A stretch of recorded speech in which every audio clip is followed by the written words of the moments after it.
Hello everyone. मेरा नाम है आनंद झा और हम लोग आज शुरू करेंगे sexual reproduction in flowering plants. अभी क्लास ट्वेल्थ का एग्ज़ाम भी आ रहा है, इसीलिए इसी को ध्यान में रखते हुए पहले ट्वेल्थ वाला पार्ट हम लोग कवर करेंगे। बाकी हम लोग पढ़ रहे हैं प्राइमरली नीट के लिए। बाकी you can use this in boards too, और बोर्ड्स में बहुत उससे ऐसे पार्ट आएंगे जो कि आपको लगेगा कि थोड़ा सा हाई लेवल जा रहा है, बट आप उसको इग्नोर कर सकते हैं। स्टिक टू एनसीईआरटी, और नीट के लिए ये सफिशिएंट होगा। ठीक है, तो हम लोग शुरू करते हैं। आज का अपना पहला टॉपिक है सेक्सुअल रिप्रोडक्शन में फ्लावरिंग प्लांट्स। ठीक है, तो शुरू करने से पहले हम लोग ये समझते हैं कि रिप्रोडक्शन होता ही क्यों है। ठीक है, रिप्रोडक्शन का प्राइमरी ऑब्जेक्टिव है कि जो स्पीशीज़ है उसका कंटिन्यूएशन हो सके। ठीक है, यानी कि स्पीशीज़ ऐसा नहीं हो कि डाई आउट होकर ख़त्म हो जाए। स्पीशीज़ चलता रहना चाहिए। एक हाथी चाहेगा कि वो आखिरी हाथी नहीं रहे, इसलिए वो बच्चा पैदा करता है। एक भालू जो है वो चाहेगा आखिरी भालू ना हो, इसलिए वो अपना बच्चा पैदा करते रहेगा। ठीक है, और ये स्पीशीज़ के कंटिन्यूएशन के लिए बहुत इंपॉर्टेंट है कि रिप्रोडक्शन होते रहे और वो स्पीशीज़ नया बनते रहे, क्योंकि हर स्पीशीज़ का एक लाइफ स्पैन होता है, कुछ समय बाद वो मर जाएगा। तो इंडिविजुअल ऑर्गेनिजम्स तो मर जाएंगे, लेकिन एज ए स्पीशीज़ वो पूरा कम्युनिटी जो है वो कंटिन्यू होता रहे। इसके लिए हम लोग रिप्रोडक्शन करते हैं, सभी ऑर्गेनिजम्स रिप्रोड्यूस करते हैं। ठीक है, अब हम लोग पढ़ रहे हैं प्लांट्स में सेक्सुअल रिप्रोडक्शन। ठीक है, तो सेक्सुअल रिप्रोडक्शन क्या होता है? ऐसा रिप्रोडक्शन जिसमें दो पेरेंट इन्वॉल्व हों, जिसमें गैमेट बने। एक मेल पेरेंट होगा, एक फीमेल पेरेंट, दोनों मेल गैमेट बनाए, दोनों गैमेट्स बनाएंगे। ठीक है, गैमेट आपस में फर्टिलाइज होंगे। उसके बाद फिर जो इम्ब्रायो है वो इम्ब्रायो का डेवलपमेंट होगा, जिसको बोलेंगे इम्ब्रायोजेनेसिस। ठीक है, अगर ह्यूमन में देखें तो मेल गैमेट बनेगा, फीमेल गैमेट बनेगा, फिर दोनों पास आएंगे, फर्टिलाइजेशन होगा, फिर इम्ब्रायोजेनेसिस होगा। बच्चा जो है वूम के अंदर, यूट्रस के अंदर धीरे धीरे डेवलप करेगा, और फिर 9 महीने के बाद, ह्यूमन के केस में जेस्टेशन का जो पीरियड है 9 महीने, उसके बाद जो है एक चाइल्ड का बर्थ होगा, जिसको पार्चुरेशन कहते हैं। ठीक है, तो प्लांट के केस में भी वैसा ही होगा। प्लांट में भी एक मेल गैमेट है, pollen grain. Actually pollen grain के अंदर होता है मेल गैमेट, लेकिन सिंप्लिसिटी के लिए भी समझ लेते हैं कि पोलन ग्रेन जो है वो मेल गैमेट है। फीमेल गैमेट होगा ओवम, जो कि एम्ब्रायो सैक के अंदर रहता है। तो मेल गैमेट हो गया pollen grain, female gamete ovum, ये दोनों पास आएंगे, फर्टिलाइजेशन होगा। फिर जो एम्ब्रायो बना है, जो जाइगोट बनेगा, वो फर्दर डेवलप करेगा। एम्ब्रायो के डेवलपमेंट का जो प्रोसेस है उसको बोलेंगे एम्ब्रायोजेनेसिस। तो एम्ब्रायोजेनेसिस होगा, और लास्ट में ह्यूमन में जैसे चाइल्ड का बर्थ होता है, वैसे ही प्लांट में सीड का फॉर्मेशन होगा। ठीक है, तो ये प्लांट का तरीका है अपना जनरेशन को कंटिन्यू रखने का, कि प्लांट डाई डाउन ना कर जाए, मर ना जाए। ठीक है, अब रिप्रोडक्शन करने के तरीके भी अलग अलग होते हैं। जैसे ए सेक्सुअल रिप्रोडक्शन है।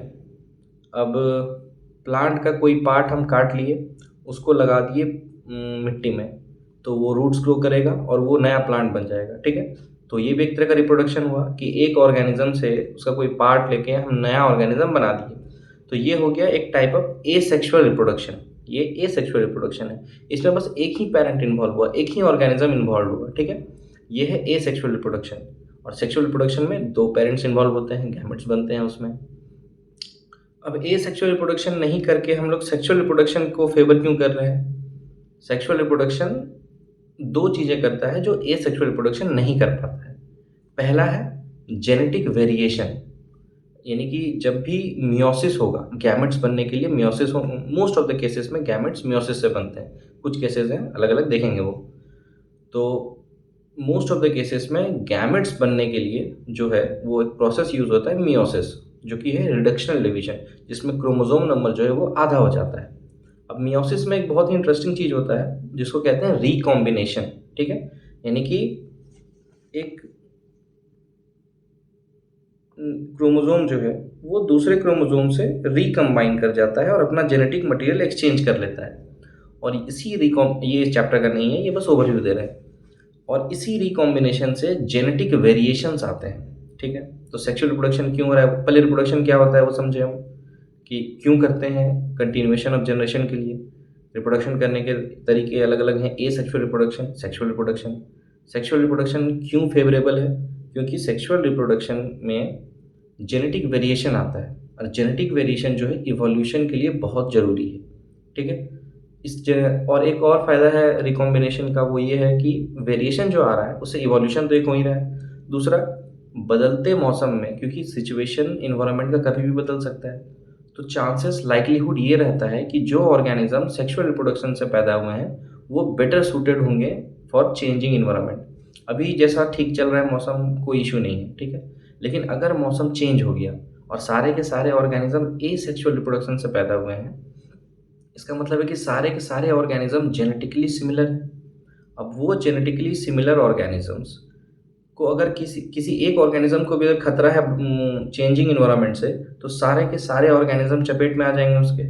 सारे ऑर्गेनिजम्स को खतरा रहेगा कि उस चेंजिंग इन्वायरमेंट से, उस जो नया नया कंडीशन है इन्वायरमेंट का, उससे सारे ऑर्गेनिजम्स मर सकते हैं।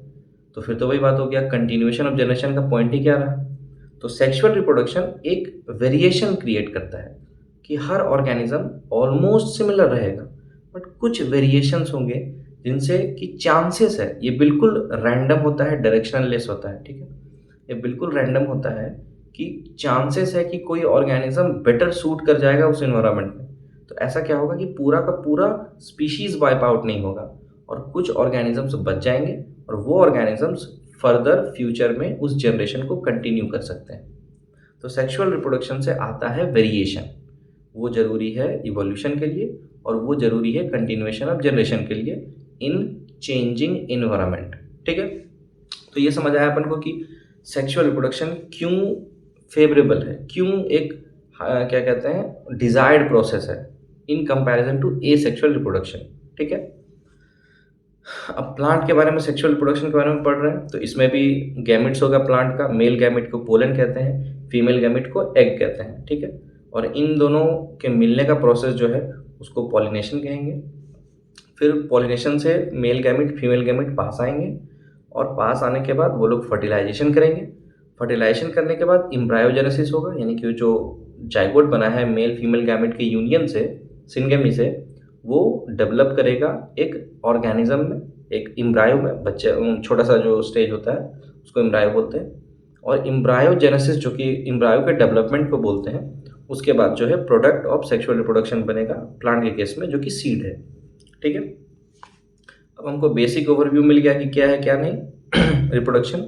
तो अब शुरू करते हैं हम ये पूरा चैप्टर। ठीक है। अब फ्लावरिंग प्लांट, प्यार से इनको एंजियोस्पर्म भी कहते हैं। मतलब एंजियोस्पर्म ऐसे प्लांट होते हैं जिनमें फ्लावर होता है। अब प्लांट बहुत टाइप के हैं, आगे देखते हैं। और उनमें से जो फ्लावर करते हैं उनको क्या बोलते हैं, एंजियोस्पर्म। ठीक है। और फ्लावर्स को कुछ साइंटिस्ट या बोटैनिस्ट जो बोल सकते हैं, उनको बायोलॉजिकल एंड एम्ब्रायोलॉजिकल मार्वल समझते हैं। अब इसका क्या मतलब है कि साइंटिस्ट के लिए या बोटानिस्ट के लिए ये बहुत ही फैसिनेटिंग चीज़ है कि एक ऑर्गेनिज्म में कोई एक ऐसा पार्ट है जो इतना डेलिकेट है और इतना कॉम्प्लेक्स है कि सेक्सुअल रिप्रोडक्शन जैसा कॉम्प्लिकेटेड इवेंट को वो कैरी आउट कर रहा है। अब सेक्सुअल रिप्रोडक्शन कितना कॉम्प्लिकेटेड इवेंट है, ये आपको पढ़ने के बाद समझ आएगा कि बहुत ही कॉम्प्लिकेटेड इवेंट है। समझना कॉम्प्लिकेटेड नहीं है, इवेंट कॉम्प्लिकेटेड है। ठीक है। तो ये इतना कॉम्प्लिकेटेड इवेंट एक छोटे से फ्लोरल स्ट्रक्चर में हो जा रहा है। ठीक है। तो ये बहुत ही एक फैसिनेटिंग बात है एक साइंटिस्ट के लिए। ठीक है। और एनसीईआरटी में लाइन लिखा है, इसलिए समझना है, ज़्यादा दिमाग नहीं लगा। चलो तो आगे देखते हैं। अब आर.एच. विटेकर साहब थे, आए 1969 में और बोल के चले गए कुछ कुछ। क्या बोले कि पहले से चल रहा था माहौल, ठीक है, कोपरेन वगैरह आया, बोला बहुत कुछ कि इतना होगा, ऐसा होगा, इतना किंगडम है, ये वो। आर.एच. विटेकर का फाइनल क्लासिफिकेशन है 1969 का। इसके बाद भी 6 किंगडम क्लासिफिकेशन आया, जिसमें कि 2 डोमेन में कन्वर्ट कर दिया गया था। सिलेबस का नहीं है तो रहने देते हैं। आर.एच. विटेकर 1969 में आया और बोला कि जितने भी ऑर्गेनिजम्स हैं इस धरती पे, उनको हम क्या कह रहे हैं, बायोडाइवर्सिटी। और उनको हम जो है 5 ब्रॉड किंगडम में क्लासिफाई कर दे रहे हैं। पहला है मोनेरा, दूसरा है प्रोटिस्टा, तीसरा है फंजाई, चौथा है प्लांट, और पांचवा है एनिमल। तो मोनेरा, प्रोटिस्टा, फंजाई, प्लांट और एनिमल, इन पांचों किंगडम में सारे ऑर्गेनिज्म को क्लासिफाई कर दिया गया, ठीक है, मोटा मोटी almost.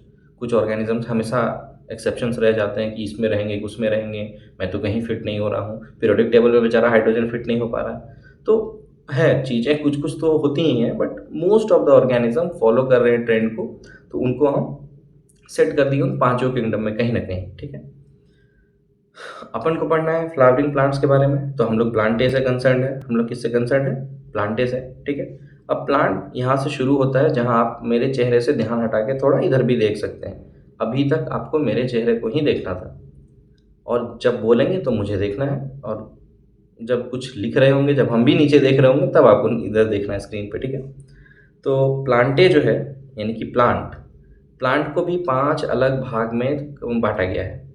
Algae, bryophyte, pteridophyte, gymnosperm और एंजियोस्पर्म।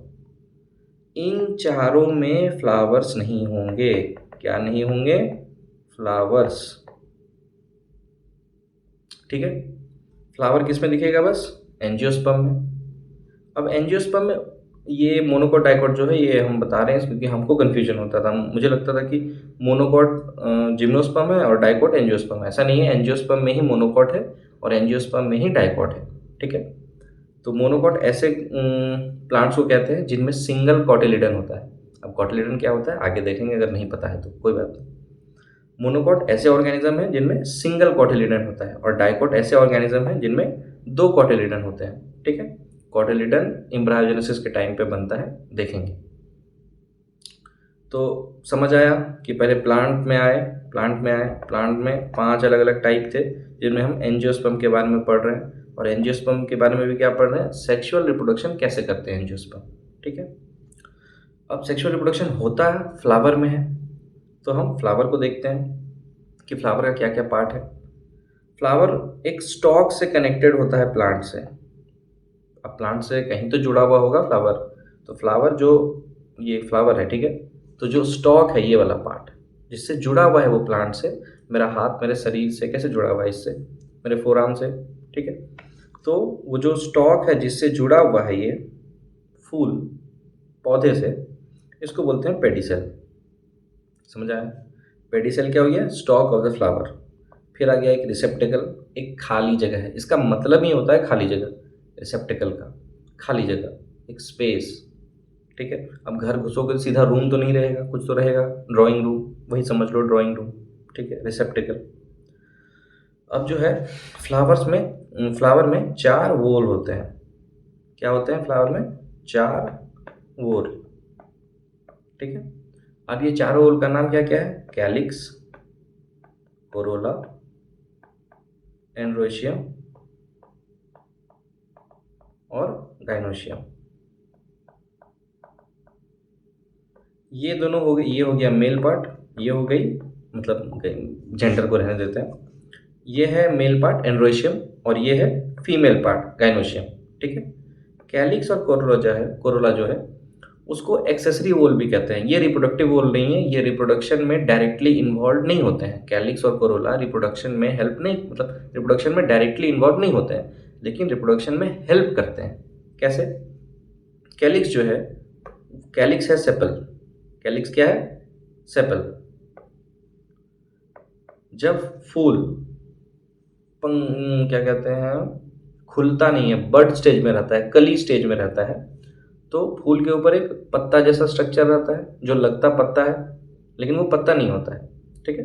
तो वो है कैलिक्स। सबसे outermost whorl is called calyx. Calyx is also called sepal, ठीक है।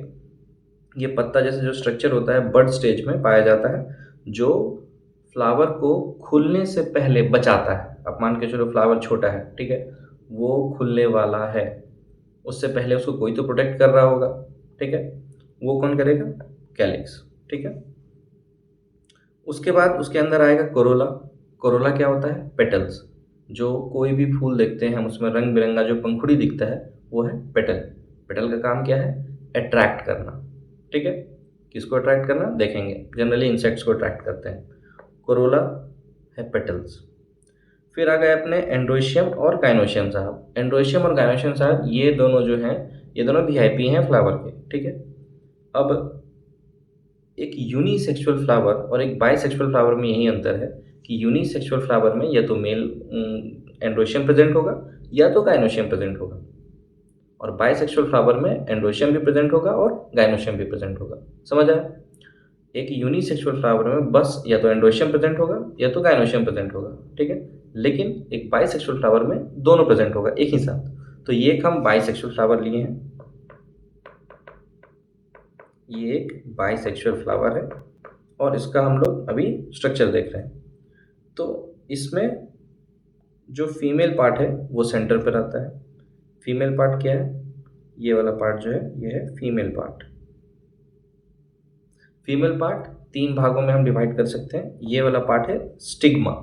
स्टिग्मा वो पार्ट है जहाँ से पोलन ग्रेन दूर से जब आएगा तो जहाँ आके सबसे पहले बैठेगा जिस सोफे पे, वो है स्टिग्मा। जनरली स्टिकी होता है, ये चिपचिपा होता है कि पोलन ग्रेन चिपक सके उस पर, ठीक है। उसके बाद है एक स्टॉक, ये स्टॉक रास्ता। स्टिग्मा पे आके पोलन ग्रेन लैंड किया।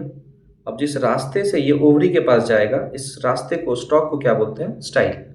और सबसे बेसल बल्ज पार्ट, जो बेस पे बल्ज फूला हुआ पार्ट है, उसको क्या बोलेंगे? ओवरी। यानी कि गाइनोशियम में 3 पार्ट जो है उनके क्या क्या है? स्टिग्मा, स्टाइल और ओवरी। स्टिग्मा, स्टाइल, ओवरी, ये 3 पार्ट है फीमेल पार्ट, ठीक है। ये 3 पार्ट है फीमेल पार्ट। और मेल पार्ट जो है, जो मेल एंड्रोशियम है, उसके 2 पार्ट होते हैं, एंथर और फिलामेंट। एंथर जो है ये फूला हुआ पार्ट है, ये फूला हुआ पार्ट जो है एंथर है, लोब जैसा स्ट्रक्चर रहता है। और ये वाला पार्ट डंडी जिससे कि जुड़ा हुआ ये फ्लावर से, इसको बोलते हैं फिलामेंट। समझ आया? एंथर डिस्टल एंड पे होता है। अच्छा, प्रॉक्सिमल डिस्टल समझ में आता है? हम इधर से देख रहे हैं, ठीक है, और फोन मेरे सामने है। अगर हम यहाँ हैं, फोन मेरे सामने है, तो मेरे तरफ से हम देख रहे हैं तो वो डिजिटल एंड हो गया, ठीक है। और मेरे तरफ जो है, जैसे कि आईपैड मेरे पास है, तो ये हो गया मेरा प्रॉक्सिमल एंड। ये हाथ है मेरा, हाथ का ये वाला पार्ट प्रॉक्सिमल एंड हो गया और ये उंगली वाला पार्ट डिजिटल एंड हो गया। जो मेरे से दूर की तरफ है वो क्या है? Digital and. अब ये ऑफकोर्स डिपेंड करेगा कि हम किधर से देख रहे हैं। अगर हम ऐसे करके हाथ रखे हैं, ठीक है, तो कैमरा अगर देख रहा है तो कैमरा के लिए प्रॉक्सिमल ये हो गया और डिजिटल ये हो गया। समझ में आया? डिपेंड करेगा हम किधर से देख रहे हैं। जनरली नहीं, इसमें कुछ जनरली नहीं है देखने पे है सब कुछ, ठीक। तो डिजिटल पार्ट पे होगा एंथर, और जो फिलामेंट है वो आके अटैच हो जाएगा कहाँ पे? यहाँ पे बेसल पार्ट पे, यहाँ पे फ्लावर से अटैच होगा फिलामेंट, और इसके डिजिटल एंड पे क्या होगा? एंथर। सेम बात यही लिखा हुआ है, लिख के लाए हैं कि मेहनत नहीं ज़्यादा करना पड़े और क्या कहते हैं, समय बचे, ठीक है। फ्लावर 4 रोल है। कैलिक्स, जिसको सेपल भी कहते हैं, ये अर्ली स्टेजेस में, बर्ड स्टेज में फ्लावर को प्रोटेक्ट करता है। कोरोला, पेटल, ये भी एक एक्सेसरी रोल है जो कि रिप्रोडक्शन में हेल्प करता है, डायरेक्टली इन्वॉल्व नहीं होता है। इसका काम है अट्रैक्ट करना इंसेक्ट को, पॉलिनेटर्स को। एंड्रोशियम मेल पार्ट, इसके 2 पार्ट है, एंथर और फिलामेंट। एंड्रोशियम का जो यूनिट है, मान के चलो हमेशा ऐसा नहीं होता है कि एक फूल में एक ही मेल पार्ट है। मतलब मेल पार्ट, एंड्रोशियम जो मेल पार्ट है वो कलेक्शन भी हो सकता है कि 6-7 स्टैमेन, 6-7-10 स्टैमेन एक साथ रह सकते हैं। तो स्टैमेन एक सिंगल यूनिट हो गया, और बहुत सारे स्टैमेन को एक साथ मिला के क्या बोलेंगे? एंड्रोशियम। अगर एक स्टैमेन रहेगा तो उसको भी एंड्रोशियम ही बोलेंगे, लेकिन जो है एंड्रोशियम का यूनिट है स्टैमेन, ठीक है। सेम टू सेम गाइनोशियम का यूनिट को क्या बोलेंगे? पिस्टिल या फिर कार्पेल। ये फीमेल पार्ट है, इसका 3 पार्ट है, स्टिग्मा, स्टाइल और ओवरी। स्टिग्मा जो है वो लैंडिंग प्लेटफॉर्म की तरह सर्व करता है कि पोलन जब आएगा तो उस पर आके बैठ सके। स्टिग्मा, स्टाइल उसके नीचे आएगा, वो एक स्टॉक है। और जो बेसल बल्ज पार्ट है जिसमें फीमेल गैमेट्स रहते हैं, ओवम रहता है, वो क्या हुआ? ओवरी। समझ आया एक फ्लावर का स्ट्रक्चर? अब इन्फ्लोरेसेंस क्या होता है? अब सब फूल तो एक जैसा नहीं है, कुछ फूल छोटा है, कुछ फूल बड़ा है। तो बड़ा फूल वाला का पेटल्स बड़ा बड़ा है, तो कीड़ा मकोड़ा जो है दूर से देख लिया उसको, अरे वहाँ फूल है, चलो उसके पास चलते हैं, तो उसके पॉलिनेशन का तो व्यवस्था हो गया। लेकिन मान के चलो कोई छोटा फूल है, ठीक है? अब कीड़ा को ढूँढने में दिक्कत हो सकता है उस फूल को, ठीक है? तो ये एक एग्ज़ाम्पल बताया, ऐसा नहीं है हमेशा ऐसा ही होता है। तो कभी-कभी छोटे-छोटे फूल जो हैं, वो एक साथ झुंड में जमा हो जाते हैं कि हम बड़े दिख सकें, समझ आया? कभी-कभी बहुत सारे छोटे-छोटे फूल जो हैं, वो एक साथ झुंड में जमा हो जाते हैं, तो उस झुंड को कहते हैं इन्फ्लोरेसेंस। जैसे गोभी खाते हो, गोभी में जो इतना बड़ा गोभी अगर है, तो उसमें बहुत सारा छोटा-छोटा फूल है, तो वो इन्फ्लोरेसेंस है गोभी का। Group of flowers arranged on A common floral axis. एक कॉमन फ्लोरल एक्सिस है, जिस पे बहुत सारे फूल अरेंज्ड हैं, तो उसको क्या बोलेंगे हम? इन्फ्लोरेसेंस। अब देखो, ये जो फूल है, ये जो फूल अभी नया है, तुमको लग रहा है, लेकिन डायग्राम ऐसा ही रहेगा।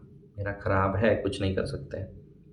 अब ये जो है फूल है, मान के चलो, तो ये फूल जिस डंडी से प्लांट से जुड़ा हुआ है, इसको क्या बोल रहे हैं हम? पेडिसेल। ये तो पहले भी देखे थे। लेकिन बहुत सारा पेडिसेल जिस डंडी से जुड़ा हुआ है प्लांट से, उसको क्या बोलेंगे? पेडंकल। क्या बोलेंगे? पेडंकल। यानी कि बहुत सारा फूल जिस डंडी से जुड़ा हुआ है, सॉरी, एक फूल जिस डंडी से प्लांट से जुड़ा हुआ है उसको बोलेंगे पेडिसेल, और बहुत सारा पेडिसेल जिस फ्लोरल एक्सिस पे प्रेजेंट है, जो कि प्लांट से कनेक्टेड है, उसको क्या बोलेंगे? पेडंकल।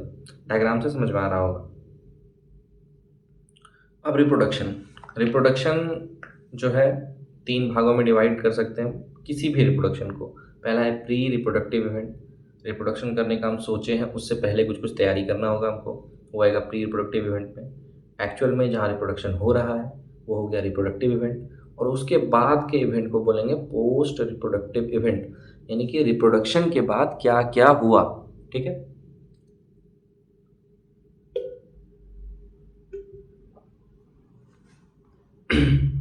तीन पार्ट है, प्री रिप्रोडक्टिव इवेंट, रिप्रोडक्शन और पोस्ट रिप्रोडक्टिव इवेंट। अब प्री रिप्रोडक्टिव इवेंट में क्या क्या है? अब जो भी चीज़ हमको रिप्रोडक्शन में लगेगा, वो हमको प्री रिप्रोडक्टिव इवेंट में बनाना होगा पहले से। जैसे कि गैमेट्स लग रहे हैं, तो हमको गैमेट्स तो बनाने होंगे, तो प्री रिप्रोडक्टिव इवेंट में हम गैमेट्स बनाते हैं। मेल गैमेट के बनने के प्रोसेस को बोलते हैं माइक्रोस्पोरोजेनेसिस, और फीमेल के गैमेट के बनने के प्रोसेस को बोलते हैं मीगास्पोरोजेनेसिस। समझ आया? गैमेटोजेनेसिस हो गया गैमेट के बनने का प्रोसेस। अगर मेल गैमेट बनने का प्रोसेस है तो उसको माइक्रोस्पोरोजेनेसिस कह रहे हैं हम। इधर दिख नहीं रहा होगा। मेल गैमेट के बनने के प्रोसेस को बोलते हैं माइक्रोस्पोरोजेनेसिस, और फीमेल गैमेट के बनने के प्रोसेस को बोलते हैं मीगास्पोरोजेनेसिस। समझ आया? फर्टिलाइजेशन, एक्चुअली में जो रिप्रोडक्टिव इवेंट है फर्टिलाइजेशन ही है, ठीक है? फर्टिलाइजेशन होने के लिए एक और इम्पॉर्टेंट चीज़ होना जरूरी है प्लांट के केस में, वो है पॉलिनेशन। पॉलिनेशन वो इवेंट है जिसमें पोलन ग्रेन यानी कि मेल गैमेट और फीमेल गैमेट आके मिलते हैं, तो उस इवेंट को क्या बोलेंगे हम? पॉलिनेशन। और पोस्ट रिप्रोडक्टिव इवेंट यानी कि रिप्रोडक्शन के बाद होने वाला इवेंट। रिप्रोडक्शन हो गया, ठीक है, अब क्या? जिस लिए हुआ था वो भी तो करना होगा। समझ आया? रिप्रोडक्शन हुआ किस लिए था? सीड बनाने के लिए, ताकि कंटिन्यूएशन ऑफ जनरेशन हो सके। तो सीड बनाने के लिए क्या? पहले इम्ब्रायो को डेवलपमेंट कराना होगा, तो उस प्रोसेस को बोलेंगे इम्ब्रायोजेनेसिस। और फिर सीड एंड फ्रूट फॉर्मेशन, यानी कि फ्रूट तो बन रहा है क्योंकि सीड के डिस्पर्सल में हेल्प करता है, सीड यहाँ से वहाँ जा सके उसके लिए फ्रूट बनता है। तो मेन ऑब्जेक्टिव है रिप्रोडक्शन का, वो है सीड बनाना, प्रोजेनी बनाना, क्योंकि सीड ही फर्दर जो है वो जर्मिनेट करके क्या बनाएगा? न्यू प्लांट बनाएगा। सीड ही फर्दर जर्मिनेट करेगा और क्या बनाएगा? प्लांट बनाएगा या न्यू ऑर्गेनिज्म। समझ आया? तो हम ये इतना नाटक कर क्यों रहे थे? ये बनाने के लिए, न्यू ऑर्गेनिज्म बनाने के लिए, ठीक है? और इसके लिए हमको ये सब चीज़ करना पड़ा ताकि ये कर सकें हम, न्यू ऑर्गेनिज्म बना सकें। समझ आया? चलो अब गैमेटोजेनेसिस देखते हैं। यानी कि गैमेटोजेनेसिस क्या होता है? गैमेट का बनना, formation of gamete is called gametogenesis. समझ आया? जेनेसिस का मतलब बनना, किसी भी चीज़ के लास्ट में जेनेसिस लगा हुआ है मतलब बन रहा है।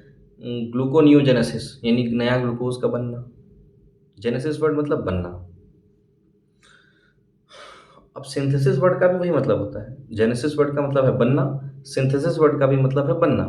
लेकिन जनरली जब हम सब कुछ नैरेटिव पे है, अगर हम उसका नाम ले रहे हैं जो बना रहा है, तो हम सिंथेसिस वर्ड यूज़ करेंगे कि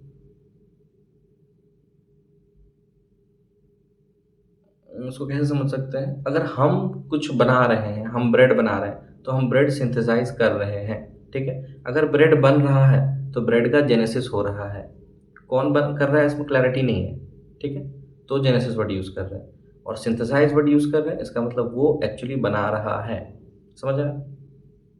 चलो, अब माइक्रोस्पोरोजेनेसिस यानी कि मेल गैमेट के फॉर्मेशन का जो प्रोसेस है उसको क्या बोलेंगे? माइक्रोस्पोरोजेनेसिस। गैमेटोजेनेसिस दो टाइप का होता है, एक है मीगा स्पोरोजेनेसिस फीमेल गैमेट का बनना, और एक है माइक्रोस्पोरोजेनेसिस यानी कि मेल गैमेट का बनना। अभी हम पढ़ रहे हैं मेल गैमेट के बारे में। अब मेल गैमेट बनेगा कहाँ? मेल रिप्रोडक्टिव पार्ट में। मेल रिप्रोडक्टिव पार्ट क्या है? एंड्रोशियम। एंड्रोशियम के यूनिट को क्या बोलते हैं? स्टैमेन। समझ आ रहा है? फॉलो करो। मेल गैमेट कहाँ बनेगा? मेल रिप्रोडक्टिव पार्ट में। मेल रिप्रोडक्टिव पार्ट प्लांट का कौन सा है? एंड्रोशियम। एंड्रोशियम के एक यूनिट को हम क्या कह रहे हैं? स्टैमेन। और stamen is comprised of two parts, anther and filament. तो जो मेल गैमेट है वो बनता है एंथर में। कहाँ बनेगा? एंथर में। Anther is a bilobed structure at distal end. बताए थे कि जो डंडी है वो आके प्लांट में जुड़ गया। तो अगर हम थैलेमस के पास से, अगर हम क्या कहते हैं, ओवरी के पास से देखें, जो प्लांट जहाँ फ्लावर से कनेक्टेड है, उस जहाँ पे पेडिसल खत्म हुआ, उस वाले पार्ट से देखें तो एंथर हमको दूर दिखेगा कि हाँ फिलामेंट से कनेक्टेड है, दूर में कोई स्ट्रक्चर है। तो हम कह दिए कि डिस्टल एंड पे है। एंथर जो है वो कहाँ है? डिस्टल एंड पे है, ठीक है। ये हम कह दिए। अब एंथर एक बाइलोब स्ट्रक्चर है। इसका कहने का मतलब है कि एंथर के अंदर दो लोब हैं। लोब क्या होता है? रूम समझ लो। रूम एक तरह का जो भी कंपार्टमेंट है उसको क्या कहते हैं? लोब कहते हैं। तो हम कह रहे हैं कि एंथर जो है बाइलोब्ड है। इसका मतलब है कि एंथर के अंदर दो लोब है। एंथर जो है, एंथर के अंदर दो रूम है। समझ आया? Anther is A bilobed structure. Her lobe में दो थीका है, यानी कि हर रूम में ऐसे समझ लो कि दो और छोटा छोटा रूम है। समझ आया? हर थीका वर्ड भी वही होता है। थीका का मतलब होता है कि लूज कवरिंग, शीथ, ठीक है। यानी कि हर जो रूम है उसके अंदर एक कंपार्टमेंट डाल दिए, ये एक रूम है, ये एक रूम है। इसके अंदर एक छोटा छोटा हम लाइन बना दिए यहाँ पे। जब कोचिंग इंस्टीट्यूट्स के लिए 11वीं 12वीं की पढ़ाई के लिए बाहर जाते हैं तो कैसे एक रूम को ही प्लाईवुड डाल के छोटा छोटा रूम बना दिया जाता है कि दोनों को सिंगल रूम बोल के रेंट पे चढ़ा दिया जाए। सेम कहानी है। ये एक रूम है, ये एक रूम है, ये एक लोब हुआ, ये एक लोब हुआ, इसके बीच में पार्टीशन कर दिए हम, तो ये दो अलग अलग थीका बन गए। समझ आए? यानी कि अगर कह सकते हैं हम कि एक एंथर में दो लोब होता है और हर लोब में दो थीका है। यानी कि कितना थीका हुआ टोटल? यानी कि एक एंथर में कितना थीका हो गया? 4 थीका। समझ आया? अगला डायग्राम है और अच्छे से समझ में आएगा। अब एंथर का लेयर्स को देखें अगर हम, तो एंथर के 4 लेयर्स हैं, ठीक है। कौन कौन सा? सबसे बाहर से देखें तो सबसे बाहर में एपिडर्मिस है, उसके अंदर होगा एंडोथीशियम, उसके अंदर है मिडिल लेयर, और सबसे अंदर में है टैपेटम, ठीक। सबसे बाहर में है एपिडर्मिस, उसके अंदर है एंडोथीशियम, उसके अंदर है मिडिल लेयर, और सबसे अंदर में क्या है? टैपेटम, ठीक है। तो जो बाहर से 3 लेयर है, यानी कि एपिडर्मिस, एंडोथीशियम और middle layer. Epidermis, endothecium, middle layer, जो 3 बाहर का लेयर है, इसका काम है प्रोटेक्टिव फंक्शन। ये क्या कर रहा है? प्रोटेक्शन में हेल्प कर रहा है। मतलब ये इसका काम प्रोटेक्टिव फंक्शन है, यानी कि ये प्रोटेक्ट कर रहा है, अंदर वाले जो भी चीज़ है उनको सेफ रख रहा है, ठीक है। और अंदर में कौन सा लेयर है? टैपेटम का। टैपेटम का क्या फंक्शन है? सबसे पहला काम है इसका नरिशमेंट, यानी टैपेटम के अंदर जो है पोलन ग्रेन बनना शुरू होने वाला है, अभी पहुंचे नहीं है वहाँ तक, ठीक है। तो अगर एंथर के स्ट्रक्चर को देखें हम, ये है एंथर का स्ट्रक्चर, ठीक है। ये एक टीएस है, ट्रांसवर्स सेक्शन। ट्रांसवर्स सेक्शन समझ में आता है? जैसे कि ये एक पेन है, ठीक है, ये एक पेन है। अगर इस पेन को हम ऐसे काट दिए तो हमको सामने से हम देखेंगे तो क्या हमको गोल जैसा दिखेगा? अगर ये पेन को हम काट दिए तो सामने से क्या हमको बस गोल जैसा दिखेगा? तो वो हो गया ट्रांसवर्स सेक्शन। लेकिन अगर इस पेन को हम ऐसे काटें लंबा लंबा, तो हमको यहाँ से वहाँ पूरा का पूरा पेन दिखेगा। इसको बोलेंगे लॉन्गिट्यूडनल सेक्शन। समझ आया? याद रखने के लिए ये याद रख सकते हो कि जो अर्थ है उसमें जो ये वाला लाइन है वो तो इक्वेटर है। ऐसे ऐसे जो लाइन चलता है पोल टू पोल, उसको बोलते हैं लॉन्गिट्यूड्स। यानी अर्थ को अगर हम ऐसे काट रहे हैं तो उसको हम क्या क्या कह रहे हैं? Longitudinal section. तो उसी तरह कोई भी ऑर्गेनिज्म को हमको अगर ऐसे काटो तो ये हो गया मेरा लॉन्गिट्यूडनल सेक्शन। इसमें सारा कुछ दिखेगा, मेरा लिवर दिखेगा, स्टमक दिखेगा, पैनक्रियास दिखेगा, जो भी ऊपर अलग अलग लेवल पे जो है सब कुछ दिखेगा। आँख दिखेगा तुमको, आधा मुंह दिखेगा ऐसे काटोगे। और अगर ऐसे काट दिए तो बस इतना सा पार्ट दिखेगा। यहाँ ऐसे काट दिए चेस्ट पे तो बस लंग्स दिखेगा, हार्ट दिखेगा, लेकिन तुमको स्टमक नहीं दिखेगा, किडनी नहीं दिखेगा। क्यों? क्योंकि वो तो नीचे है। ये काटने का तरीका हो गया, ठीक है। तो अगर हम इसको ऐसे काट दिए और ऊपर से देखें तो ये कैसा दिखेगा? ये यहाँ दिख रहा है, ठीक है। ये एक लोब हो गया और ये दूसरा लोब हो गया, और हर लोब में 2 थीका था। समझ आया? एक लोब, 2 लोब, हर लोब में 2 थीका, तो टोटल कितना थीका हो गया एक एंथर में? 4 थीका। अब ये देखो दिख रहा है सर्कुलर, लेकिन ये तो ऐसे लंबा जैसा है, इसको हम बीच से काटे हैं। यानी कि अगर इस थीका को हम देखें, इस थीका को अगर हम देखें तो ये लंबा सा ऐसे सैक रहेगा, बोरा जैसा। ये बोरी रहेगा, ऊपर से नीचे जो जो रन कर रहा है, बीच में काट के हम देख रहे हैं इसको ऊपर से, तो बोरी हमको गोल ही दिखेगा, लेकिन बोरी क्या है? लंबा लंबा है। तो जो सबसे बाहर का लेयर है यहाँ पे, ये एपिडर्मिस हो गया बाहर का लेयर। उसके अंदर आएगा इंडोथीशियम, उसके अंदर आएगा मिडिल लेयर, और उसके अंदर आएगा टैपेटम। समझ आया? ये है एपिडर्मिस, ये है इंडोथीशियम, ये है मिडिल लेयर, और यहाँ पे आएगा टैपेटम। उसके अंदर जो है, उसके अंदर एक सेल होता है, इसका नाम है MMC, microspore mother cell. Mother cell यानी कि ऐसा सेल जो डिवाइड करके कुछ बनाएगा। माइक्रोस्पोर मदर सेल कह रहे हैं, यानी कि ऐसा सेल जो डिवाइड करके माइक्रोस्पोर बनाएगा, उसको बोलेंगे हम माइक्रोस्पोर मदर सेल। समझ आया? सबसे बाहर क्या है? एपिडर्मिस, उसके बाद इंडोथीशियम, उसके बाद क्या है? मिडिल लेयर, और सबसे अंदर है टैपेटम। टैपेटम के अंदर है माइक्रोस्पोर मदर सेल, जो कि फ्यूचर में डिवाइड करके क्या बनाएगा? माइक्रोस्पोर। अब फ्यूचर में डिवाइड करके वो माइक्रोस्पोर बनाएगा, तो उसको नरिशमेंट भी देने वाला कोई होना चाहिए। कोई तो हो जो उस बच्चे को खाना पीना सब कुछ दे। तो वो कौन देगा? ये टैपेटम। ये जो टैपेटम है वो फ्यूचर में बनने वाले पोलन ग्रेन्स को क्या देगा? खाना पीना देगा, ठीक है। और क्या करेगा? कुछ कुछ क्या, majority of the plants insect से पोलिनेट होते हैं। यानी कि इंसेक्ट जो है वो पोलन ग्रेन को उठाता है male part of the flower से, और पहुंचाता है दूसरे प्लांट में या उसी फूल में या कहीं पर भी, कुछ कहीं भी जा सकता है। मेल पार्ट से पोलन को उठाता है और फीमेल पार्ट पे जाके छोड़ देता है, ठीक है। तो ऐसा तो नहीं है कि हम जो फूल जो है वो कॉन्ट्रैक्ट करके रखा है किसी मधुमक्खी से कि भाई तुम आओ और पोलन ग्रेन मेरा उठा के लेके जाओ मेरे फीमेल, क्योंकि हमको ज़रूरत है। ऐसा तो नहीं है, शौक तो नहीं है मधुमक्खी को, यही काम तो नहीं है कि सुबह उठे चलो भाई उसका पोलन ग्रेन पहुंचाना है। मधुमक्खी को वो काम तो नहीं है। तो ये कि प्लांट जो है कुछ कुछ मैकेनिज्म डिवाइस किया है कि कैसे हम उनको बेवकूफ़ बनाएं, कैसे उनको हम बहला के फुसला के अपना काम करवा लें, ठीक है। तो उसमें एक चीज़ यूज़ होता है, वो है पोलन किट, ठीक है। वो एक चीज़ यूज़ होता है, वो है पोलन किट। पोलन किट क्या होता है? एक चिपचिपा मटेरियल होता है। जैसे ही कोई भी insect male part of the flower के आसपास आता है, तो पोलन ग्रेन में वो जो चिपचिपा मटेरियल है उसके कारण वो चिपक जाता है इंसेक्ट पे, ठीक है। और इंसेक्ट जब कभी ऐसा टोटली चांस है ये कि फिर कभी female part of the flower को विजिट कर रहा होगा, तो वो चिपचिपा पार्ट चिपका हुआ था जिससे, और स्टिग्मा भी चिपचिपा है, तो चांसेस है कि इस पे जाके स्टिग्मा पे वो आके चिपक जाए, तो पॉलिनेशन हो जाएगा। समझ आया?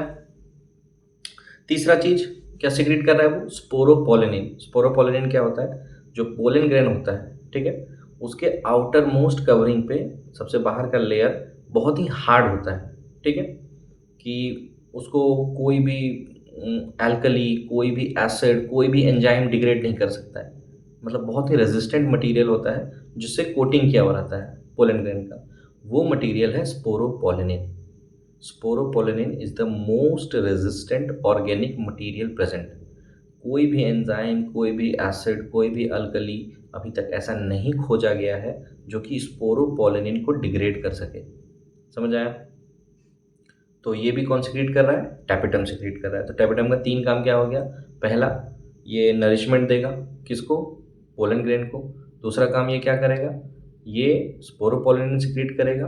और तीसरा, ये पोलन किट सिक्रीट करेगा। ठीक है, और भी करता है काम, जैसे कि कैलेज सिक्रीट करता है, ये आगे देखेंगे। ठीक है, अब ये डायग्राम समझ में आया कि ये एक थीका है, ये एक थीका है, और ये एक लोब है, यानी एक लोब में 2 थीका है। ये भी एक लोब है जिसमें 1 थीका 2 थीका, यानी कि टोटल 4 थीका है। अब ये चारों थीका जो है कि इसके चारों तरफ जो है पेरेन्काइमेटस स्टेराइल टिश्यू प्रेजेंट होता है। स्टेराइल टिश्यू कहने का मतलब है ऐसा टिश्यू जो रिप्रोडक्शन में हेल्प नहीं कर रहा है। ठीक है, इसीलिए उसको स्टेराइल टिश्यू कह रहे हैं। ये पेरेन्काइमेटस यहाँ पर सेल्स प्रेजेंट है, इनको कनेक्टिव कहते हैं। ये एक तरह से कहो बेसमेंट मेम्ब्रेन है जो सब कुछ पकड़ के रखा है, सब बिखर ना जाए। और ये जो है एक वास्कुलर स्ट्रैंड है। वास्कुलर स्ट्रैंड का मतलब है कि इन लोग को भी तो खाना पीना कहीं से, तो जैसे लीफ में बन रहा है खाना, तो एंथर में खाना पहुंचेगा कैसे? कोई तो होगा। जैसे ब्लड वेसल होता है ना अपने में, उसी तरह ये लोग का ब्लड वेसल है ये। ठीक है, वास्कुलर स्ट्रैंड। अब माइक्रोस्पोरोजेनेसिस होता क्या है? माइक्रोस्पोर के बनने के प्रोसेस को बोलते हैं माइक्रोस्पोरोजेनेसिस। ठीक है, यानी कि एमएमसी, अभी जो देखे थे यहाँ पे एमएमसी, ये डिवाइड करेगा मियोसिस से। ये डिवाइड करेगा मियोसिस से और 4 माइक्रोस्पोर बनाएगा, यानी 4 पोलन बनाएगा। ठीक है, मियोसिस में एक सेल डिवाइड करता है तो 4 सेल बनाता है, ये पढ़े हम लोग। ये एक है, ये M1 मियोसिस 1 करेगा तो 2 सेल बनाएगा, और ये दोनों सेल जो है क्या करेगा? डिवाइड करके 2 सेल बना देगा। तो एक सेल डिवाइड करके कितना सेल बना दिया? 4 सेल। ये M2 हो गया, मियोसिस 2। ठीक है, तो एक सेल डिवाइड करके कितना सेल बना दिया? 4 सेल। उसी तरह ये एक माइक्रोस्पोर मदर सेल है, MMC। ठीक है, ये मियोसिस करेगा तो ये 4 सेल का एक गुच्छा बनाएगा, जिसको बोलते हैं माइक्रोस्पोर टेट्राएड। टेट्रा मतलब 4, माइक्रोस्पोर टेट्राएड, यानी कि एक सेल डिवाइड किया तो 4 सेल बनाया, और ये चारों सेल आपस में जुड़ा हुआ रहेगा कैलोज से। ये चारों आपस में जुड़ा हुआ रहेगा कैलोज से। ठीक है, चिपका हुआ रहेगा, चिपचिपा रहेगा। ठीक है, टैपेटम फिर जब एंथर मैच्योर कर जाएगा, एंथर अभी मान के चलो कि जस्ट नया नया फूल खिला है, तो एंथर भी धीरे धीरे मैच्योर कर रहा है, अंदर में माइक्रोस्पोर का प्रोडक्शन कर रहा है, पोलन का प्रोडक्शन कर रहा है। ठीक है, अब पोलन प्रोड्यूस कर रहा है तो वो पोलन जो बन रहा है, नया पोलन, वो आपस में चिपका हुआ है। ठीक है, जैसे एंथर धीरे धीरे मैच्योर करेगा तो वो थोड़ा थोड़ा सूखने लगेगा, डिहाइड्रेट करने लगेगा। ठीक है, और डिहाइड्रेट करने के बाद ये यहाँ पे एक लाइन प्रेजेंट होता है, यहाँ पे एक लाइन प्रेजेंट होता है। इसमें देखते हैं, ये यहाँ पे लाइन प्रेजेंट होगा, जिसको बोलते हैं लाइन ऑफ डेहिसेंस। क्या बोलते हैं? Line of dehiscence. ये 2 थीका के बीच में प्रेजेंट होता है, यहाँ पे और यहाँ पे, ऊपर से नीचे। ठीक है, ऐसे कटा हुआ है इसलिए थोड़ा सा दिख रहा है हमको, ऊपर से नीचे होता है। ये वीक पॉइंट होता है, यहीं पर से एंथर फटता है और सारा का सारा पोलन ग्रेन रिलीज कर देता है। ठीक है, यहीं पर से एंथर फटेगा और इसका पोलन ग्रेन जो है इसमें से इधर से निकल जाएगा। ठीक है, इसको बोलते हैं लाइन ऑफ डेहिसेंस। ऐसा लाइन जहाँ से चीज़ें फट रही है, डेहिसेंस हो रहा है, फट रहा है। ठीक है, तो डिहाइड्रेशन के बाद लाइन ऑफ डेहिसेंस से वो क्या कहते हैं, पोलन ग्रेन जो है डिहाइड्रेशन के बाद 4 अलग अलग पोलन ग्रेन में सेपरेट हो जाएगा। मियोसिस हुआ, यहाँ पे माइक्रोस्पोर मदर सेल मियोसिस किया तो 4 नए टेट्राएड जो बने वो आपस में चिपके हुए थे कैलोज से, और फिर कैलेज रिलीज करेगा कौन? टैपेटम। टैपेटम रिलीज करेगा कैलेज, जो कैलोज को डाइजेस्ट करेगा, डिग्रेड कर देगा। ठीक है, तो ये चारों आपस में फ्री हो जाएंगे और 4 पोलन ग्रेन मिल जाएगा हमको। ठीक है, सिंपल है microsporogenesis. Microspore mother cell meiosis से डिवाइड करेगा और 4 पोलन ग्रेन हमको मिल जाएगा। क्लियर? चलो अब पोलन ग्रेन देखते हैं। पोलन ग्रेन को अगर माइक्रोस्कोप के अंदर देखा जाए तो बहुत ही अलग अलग टाइप का स्ट्रक्चर दिखेगा हमको। ठीक है, बहुत ही अलग अलग टाइप का शेप दिखेगा हमको अगर पोलन ग्रेन को हम इसके अंदर देखें तो, माइक्रोस्कोप के अंदर। और ये इसलिए दिखता है क्योंकि जो पोलन ग्रेन है उसके चारों तरफ किसका कोटिंग है? स्पोरोपोलिनिन का। ठीक है। अब पोलन ग्रेन का दो लेयर है, पहला बाहर का लेयर एक्साइन और अंदर का लेयर इंटाइन। ठीक है, बाहर का लेयर एक्साइन और अंदर का लेयर इंटाइन। ये देखें, ये बाहर का लेयर एक्साइन जो है ये किसका बना हुआ होगा? स्पोरोपोलिनिन का। किसका बना हुआ है? ये स्पोरोपोलिनिन का।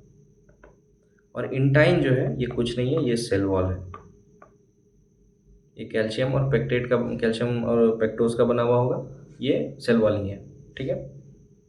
अब देखो, एक्साइन के यहाँ पे एक छोटा सा ओपनिंग होता है, होल होता है। ठीक है, एक्साइन के यहाँ पे, मतलब एक्साइन जो है वो पूरा कंटिन्यूअस नहीं होता है, एक छोटा सा छेद होता है कहीं पे। क्यों? क्योंकि देखो, ये जो पूरा पोलन ग्रेन है इसके ऊपर स्पोरोपोलिन का कोटिंग है, उसको कोई भी एंजाइम, कोई भी एसिड, कोई भी अल्कली डिग्रेड नहीं कर सकता है। तो अगर हम एक ऐसा स्ट्रक्चर बनाए जिसको हम एक ऐसे चीज़ से कोट कर दिए जिसके अंदर कुछ हो ही नहीं सकता है, उसको डिग्रेड ही नहीं कर सकते हम, तो उसका कंटेंट्स बाहर कैसे आएगा? उसका कंटेंट्स बाहर कैसे आएगा? इसीलिए इसके अंदर इसके अंदर तो मेल गैमेट है, और ये मेल गैमेट को बाहर आने का भी तो समय चाहिए। जब भी समय आएगा उसको रास्ता चाहिए, इसलिए थोड़ा सा रास्ता छोड़ा हुआ होता है। ठीक है, और यही है पोर, जिसको बोलते हैं जर्म पोर। क्या बोलते हैं? जर्म पोर, क्योंकि यहीं से जर्मिनेट करेगा पोलन। यहाँ से पोलन क्या करेगा? जर्मिनेट, इसलिए इसको बोलते हैं जर्म पोर। ठीक है। पोलन ग्रेन पोलन ग्रेन के का बाहर का स्ट्रक्चर दो टाइप का है, एक एक्साइन, एक इंटाइन। ठीक है, तो एक्साइन स्पोरोपोलिन का बना हुआ है, कुछ can withstand high temperature strong acid alkali enzyme.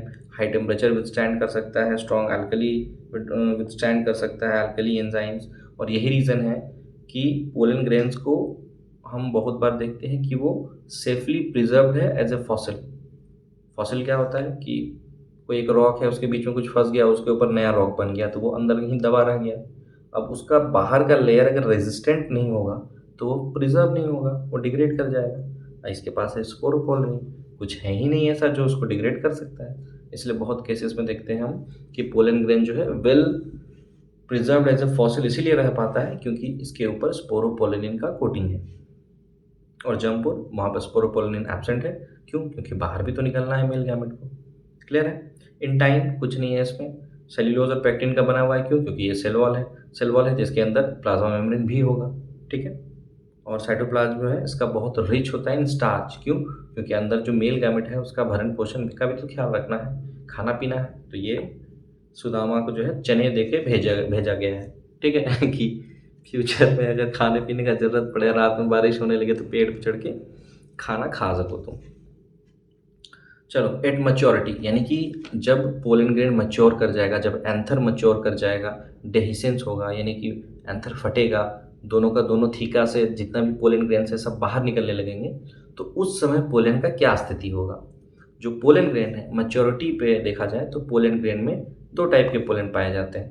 पहला, ऐसा पोलन जिसमें 2 सेल पाया जाता है, और ऐसा पोलन जिसमें 3 सेल पाया जाता है। ठीक है, तो जिन पोलन में 2 सेल पाया जाता है वो होते हैं वेजिटेटिव सेल और जनरेटिव सेल। यहाँ देखें अपन, ये एक पोलन ग्रेन के अंदर 2 सेल होता है। ठीक है, एक बड़ा सा वेजिटेटिव सेल, ठीक है, जिसके पास बहुत ही एबंडेंट फूड रिजर्व रहता है। ठीक है, और दूसरा है जनरेटिव सेल जो छोटा सा होता है स्पिंडल शेप्ड का, और वो साइटोप्लाज्म में फ्लोट कर रहा होता है वेजिटेटिव सेल के। यानी वेजिटेटिव सेल बहुत ही खाना पीना लेके बैठा हुआ है, और उसके साइटोप्लाज्म में, उसके छत्र छाया में जो है छोटा सा एक सेल होता है जिसका नाम है जनरेटिव सेल। ठीक है, अब देखो, most of the 60% of the pollen grain जो है वो 2 सेल स्टेज में ही शेड हो जाता है। यानी कि जब पोलन ग्रेन मैच्योरिटी के टाइम पे डेहिसेंस होके निकलेगा एंथर से, तो उसमें 2 ही सेल होगा, एक वेजिटेटिव सेल, दूसरा जनरेटिव सेल। 60% पोलन ग्रेन ऐसे ही शेड होते हैं। ठीक, लेकिन कुछ पोलन ग्रेन ऐसे भी होते हैं जिनमें जनरेटिव सेल जो है, छोटा वाला सेल, स्पिंडल शेप्ड सेल जो था, वो माइटोटिकली डिवाइड कर जाएगा। ठीक है, अब देखो यहाँ एन लिखे हैं हम, यहाँ पर एन लिखे हैं क्यों? क्योंकि यहाँ देखें हम कि माइक्रोस्पोर मदर सेल जो है वो क्या किया, मियोसिस किया और 4 पोलन ग्रेन बनाया। यानी कि पोलन ग्रेन का ऑलरेडी प्लॉइडी जो है क्या है, N. Pollen grain already haploid है। अब पोलन ग्रेन के अंदर जितने भी सेल होंगे वो क्या होंगे, हैप्लॉइड होंगे। ठीक है, इसलिए हम लिखे हैं वेजिटेटिव भी एन होगा और जनरेटिव भी एन होगा। ठीक है, और अगर जनरेटिव सेल डिवाइड करके 2 मेल गैमेट बनाएगा तो उसका भी जो प्लॉइडी है वो एन ही होना चाहिए। इसलिए जनरेटिव सेल कैसे डिवाइड करेगा, माइटोसिस से। कैसे डिवाइड करेगा, माइटोसिस से। जनरेटिव सेल माइटोसिस से डिवाइड करके 2 मेल गैमेट बनाएगा। यानी कि अगर पोलन को 3 सेल्ड हम देखें तो ये हो गया वेजिटेटिव सेल और यहाँ पे बन जाएगा एक मेल गैमेट और दूसरा मेल गैमेट। समझ आया कि वेजिटेटिव सेल और ये जो स्पिंडल शेप्ड सेल था जिसका नाम है जनरेटिव सेल, वो माइटोसिस से डिवीजन करेगा और 2 मेल गैमेट बनाएगा। क्लियर है? 40% केस में ऐसा शेडिंग होता है और 60% केस में ऐसा शेडिंग होता है। ठीक है, अब ध्यान रखने वाली बात ये है कि ये जो 60% का जो 60% वाले लोग हैं ये भी फ्यूचर में जाके जनरेटिव सेल जो है उनका वो डिवाइड करके माइटोसिस से 2 मेल गैमेट बनाएगा। ठीक है, 60% वाले भी वही करेंगे जो 40% वाले कर रहे हैं। लेकिन जो पोलन जब शेड हो रहा है उस समय क्या स्टेट है ये डिस्कशन हो रहा है। ठीक है, कि जब पोलन शेड हो रहा है तो उसमें कितना सेल है। अगर 2 सेल है तो वेजिटेटिव सेल और जनरेटिव सेल, और अगर 3 सेल है तो एक वेजिटेटिव सेल 2 मेल गैमेट। ठीक है, 60% केसेस में 2 सेल स्टेज रहता है, 40% केसेस में 3 सेल स्टेज रहता है। समझ आया? चलो,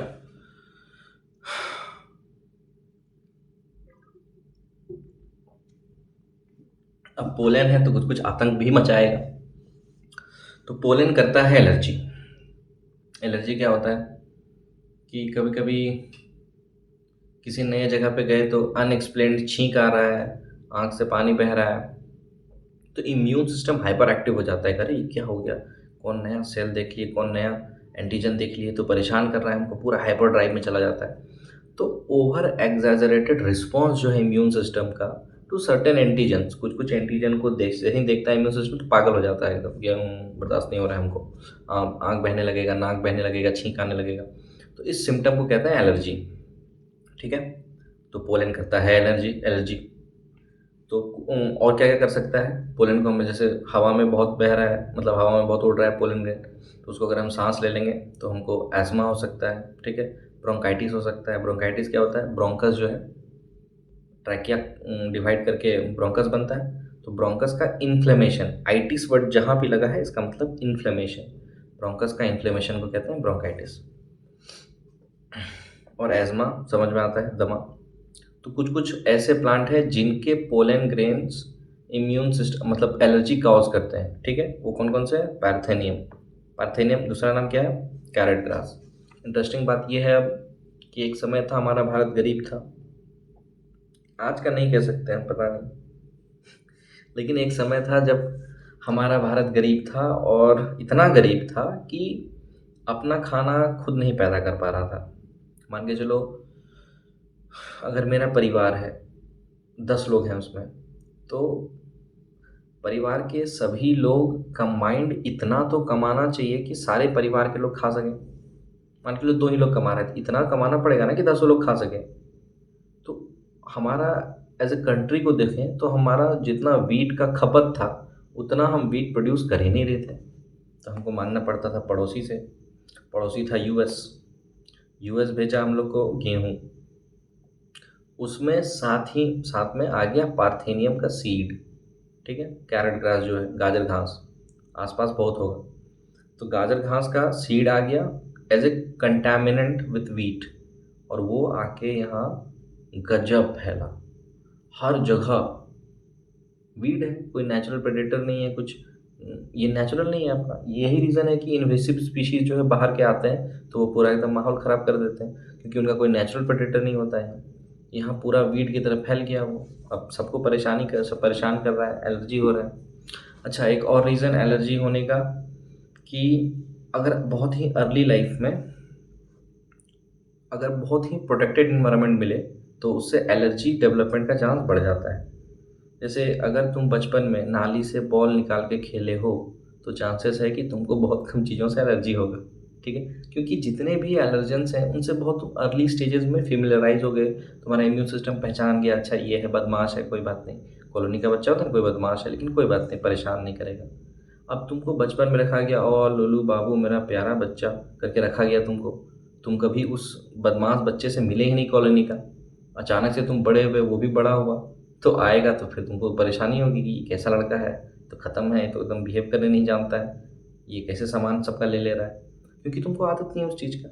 तो बहुत ही अर्ली स्टेजेस ऑफ लाइफ में, यानी बहुत जब छोटे हो तुम, तो अगर बहुत ही प्रोटेक्टेड एनवायरनमेंट तुमको मिला है, तो चांसेस है कि फ्यूचर में जाके एलर्जी हो सकता है। अब ये है वाइबिलिटी। वाइबिलिटी क्या है? पोलन का वाइबिलिटी। पोलन का वाइबिलिटी होता है कि पोलन कितनी देर तक जर्मिनेट कर सकता है, ठीक है? पोलन जब रिलीज़ हुआ एंथर से और जब तक वो स्टिग्मा पे पहुंचा और जर्मिनेट किया, इसके बीच का टाइम पीरियड को बोलते हैं वाइबिलिटी, ठीक है? The time period for which pollen grain retains the ability to germinate on stigma is called its viability, ठीक है? कि जितना देर इसके पोलन ग्रेन के पास पावर है कि हम स्टिग्मा पे जाएंगे तो जर्मिनेट कर देंगे, जर्मिनेट हो जाएंगे, उतना देर उसका वाइबिलिटी है, ठीक है?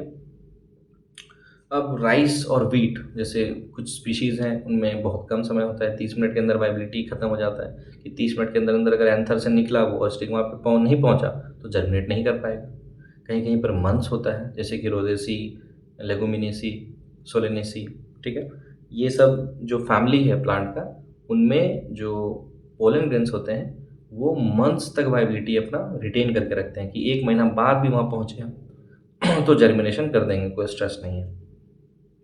अच्छा, पोलन को हम जैसे कि स्पर्म को फ्रीज़ करते हैं स्पर्म बैंक में, उसी तरह पोलन को हम लिक्विड नाइट्रोजन के प्रेजेंस में, लिक्विड नाइट्रोजन में, जिसका टेम्परेचर -196 डिग्री सेल्सियस होता है, ये नीट का PYQ है। पोलन ग्रेन का सॉरी लिक्विड नाइट्रोजन का टेम्परेचर कितना होता है? -196 डिग्री सेल्सियस, ठीक है? तो इस टेम्परेचर पे हम पोलन को फ्रीज़ कर सकते हैं और जब फिर हम उसको वार्म करेंगे तो चांसेस है कि वो फिर से वाइबल हो जाएगा और वो जर्मिनेट कर पाएगा, ठीक है? पोलन बैंक में हम क्या रखेंगे? ऑफ कोर्स पोलन, पोलन के प्रोडक्ट्स। अब पोलन जो है बहुत ही न्यूट्रिएंट रिच होता है, क्यों? क्योंकि किसी का तो वो बच्चा है भाई, कोई उसको, अभी देखे थे ना वेजिटेटिव सेल, बहुत ही साइटोप्लाज्म जो है उसका रिच इन न्यूट्रिएंट्स होता है, देखे थे? तो हर चीज़ जिसमें न्यूट्रिशन है इंसान ढूंढता है उसको और फिर खाने का कोशिश करता है। अरे तुम्हारे अंदर न्यूट्रिएंट्स है, हम खाएंगे तुमको। तो पोलन ग्रेन को भी फूड सप्लीमेंट के तौर पे खाया जाता है। जिसको ये बात समझ में नहीं आया, पिछला वाला बात मेरा, वो मैन वर्सेस वाइल्ड नहीं देखा है, बेयर ग्रिल्स को। ये एक छोटा सा कीड़ा है, ये बिल्कुल ही वेनमस नहीं है, इसमें कोई नुकसान नहीं है, इससे मुझे प्रोटीन मिलेगा। तो कीड़ा खाने को लेकर डिसेंसिटाइज हम लोग को बेयर ग्रिल्स किया है कि कीड़ा खा लो, प्रोटीन है, कुछ दिक्कत नहीं है। तो प्रोटीन जो है इसमें 25% के आसपास होता है, 7 से 26%, और कार्बोहाइड्रेट जो है वो 25 से 50% के आसपास होता है, और 1 से 15% के आसपास फैट होता है। अलग अलग पोलन ग्रेन का अलग अलग कॉन्स्टिट्यूएंट होगा, ठीक है? ये मोटा मोटी है। और जो है पोलन ग्रेन्स को टैबलेट और सिरप के फॉर्म में यूज़ किया जाता है ताकि एथलीट जो हैं और रेस हॉर्स जो है उनका परफॉर्मेंस इन्हेंस किया जा सके। क्यों? क्योंकि न्यूट्रिशियस होता है, समझ में? कोई भी न्यूट्रिएंट्स लेते हैं इसलिए ना कि हमारा परफॉर्मेंस अच्छा हो, हमारा बॉडी का बिल्ड अच्छा हो, हम अच्छा परफॉर्म कर सकें, हम जल्दी थके नहीं, हमारा स्टेमिना बढ़े, यही सब है और कुछ नहीं है। गायनोशियम, गायनोशियम के जो यूनिट्स हैं, gynoecium is the female part, ठीक है? उसके जो यूनिट्स हैं उनको पिस्टिल कहते हैं या फिर कार्पेल कहते हैं। अब एक पिस्टिल प्रेजेंट होगा तो उसको मोनोकार्पेलरी कहेंगे, और बहुत सारे पिस्टिल प्रेजेंट हो गए तो उनको मल्टी कार्पेलरी कहेंगे। पिस्टिल को और क्या लिख सकते हैं हम? कार्पेल लिख सकते हैं, क्योंकि इसमें अगर देखो तुम,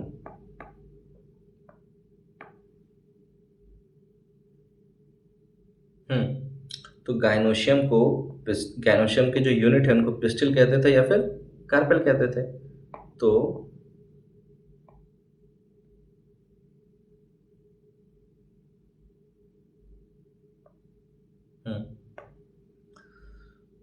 तो एक ही पिस्टिल है या एक ही कार्पेल है तो मोनोकार्पेलरी। बहुत सारे कार्पेल हैं, मल्टी कार्पेलरी। कुछ साइंस तो है नहीं इसमें।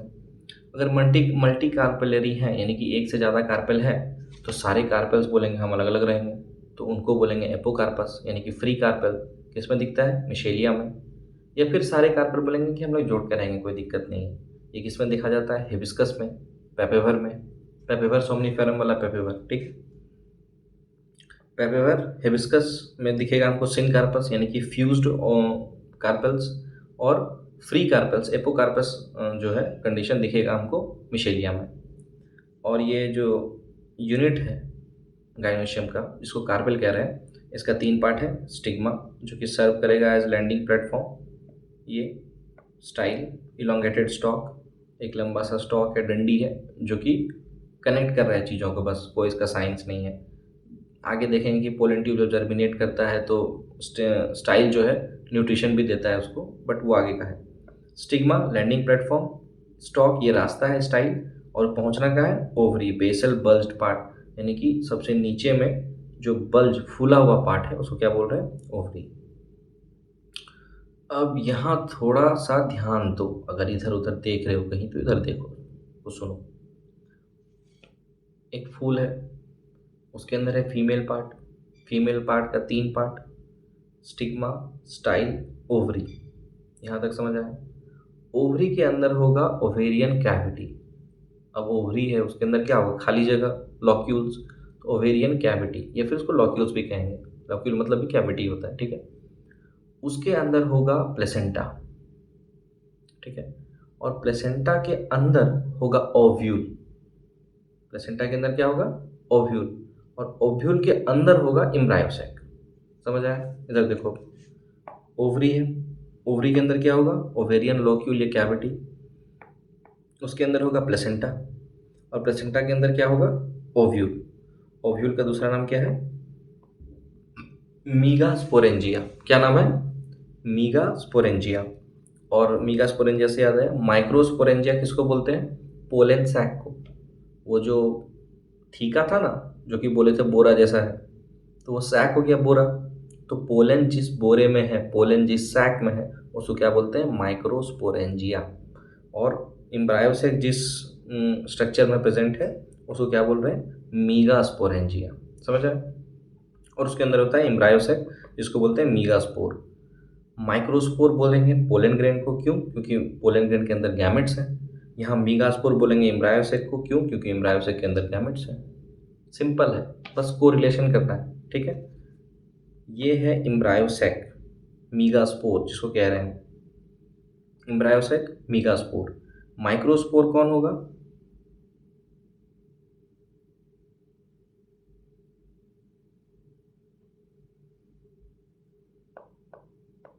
मीगास्पोर कौन है?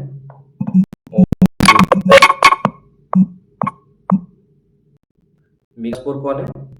सॉरी,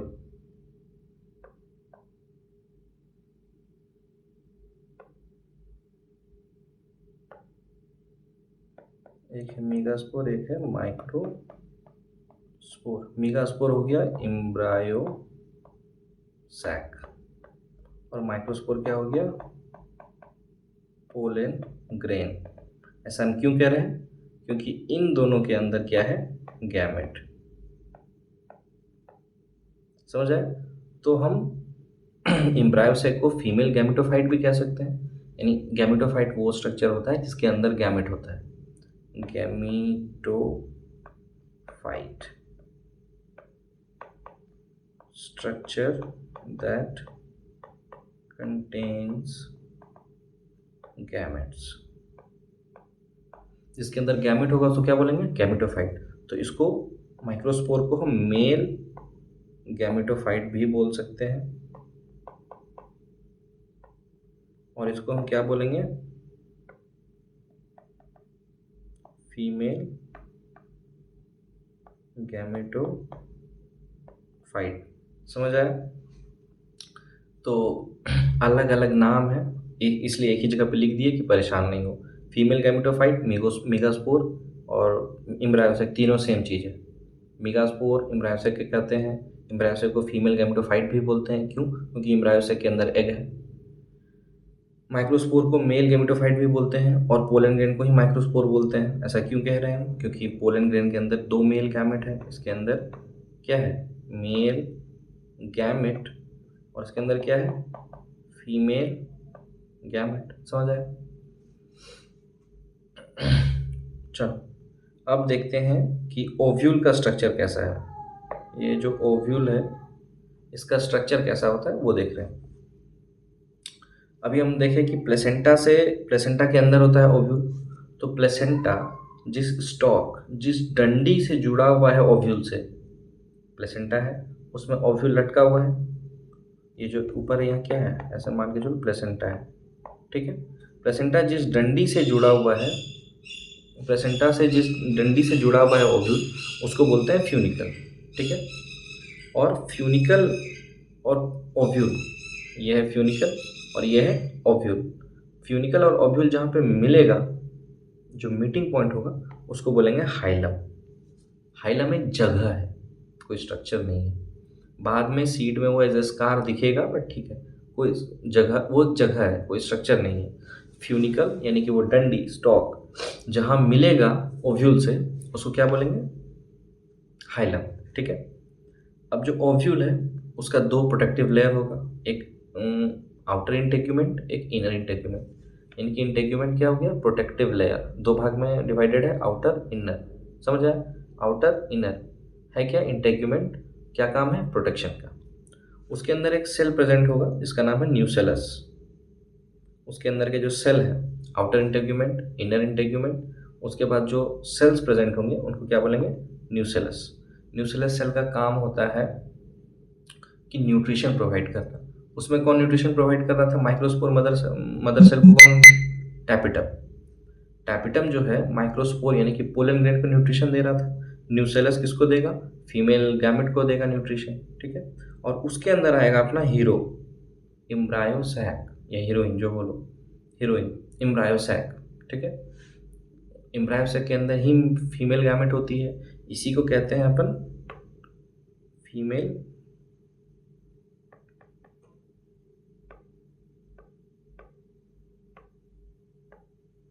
एम्ब्रायोसैक क्या बोलेंगे? Female gametophyte. दूसरा नाम क्या है इसका? मीगास्पोर। समझ आया? फीमेल गैमेटोफाइट भी इसी को बोलेंगे और मीगास्पोर भी इसी को बोलेंगे, ठीक है। और ये जो एक ओव्यूल है, देख रहे हो, बुक में भी दिखेगा तुमको। मोस्ट ऑफ द ओव्यूल जो देखने को मिलेगा ऐसा ही दिखेगा, मोस्ट कॉमन है ये। इसको इन्वर्टेड ओव्यूल भी कहते हैं, ठीक है। और इसका नाम है एनाट्रोपस ओव्यूल। क्या नाम है इसका? Anatropous ovule. और भी अलग अलग टाइप के ओव्यूल होते हैं, सबसे कॉमन ओव्यूल जो है वो है एनाट्रोपस ओव्यूल, ठीक है। स्ट्रक्चर देख लो, याद कर लो। यह है फ्यूनिकल, डंडी जिससे प्लेसेंटा से कनेक्टेड है ओव्यूल। यह है हाइलम, जहाँ पे फ्यूनिकल और ओव्यूल ये दोनों जहाँ मिल रहे हैं उस जगह को कह रहे हैं हम हाइलम, ठीक है। ये इंटेग्यूमेंट्स हो गए, प्रोटेक्टिव फंक्शन है इनका। Inner integument, outer integument. इनके अंदर जो सेल्स हैं इनको कहेंगे न्यूसेलर सेल्स, न्यूसेलस के सेल्स हैं ये। इनका काम क्या है? नरिशमेंट का। इनका काम क्या है? नरिशमेंट का। और इसके अंदर अपना क्या है? एम्ब्रायोसैक, ठीक है। अब एम्ब्रायोसैक कैसा दिखता है देखते हैं डिटेल में। चलो उससे पहले जो मीगास्पोरोजेनेसिस है यानी कि फीमेल गैमेट का बनना, वो कैसे हो रहा है वो देखते हैं, ठीक है। मेल गैमेट कैसे बन रहा था? एक माइक्रोस्पोर मदर सेल था, वो मियोसिस कर रहा था, डिवाइड कर रहा था और 4 माइक्रोस्पोर टेट्राइड बना रहा था। वही 4 माइक्रोस्पोर टेट्राइड जो है अपॉन डिहाइड्रेशन जो है, जैसे ही मच्योर करेगा तो 4 अलग अलग पोलन ग्रेड में वो डिवाइड हो जाएगा, मतलब अलग अलग हो जाएगा, 4 पोलन ग्रेड मिल जाएगा हमको, ठीक है। इसमें क्या है? इसमें थोड़ा सा डेवलपमेंट अलग है, ठीक है, क्योंकि उसमें 4 मिल रहा था, इसमें 1 ही मिलेगा। अब एक सेल मियोसिस करेगा तो कितना सेल बनाएगा?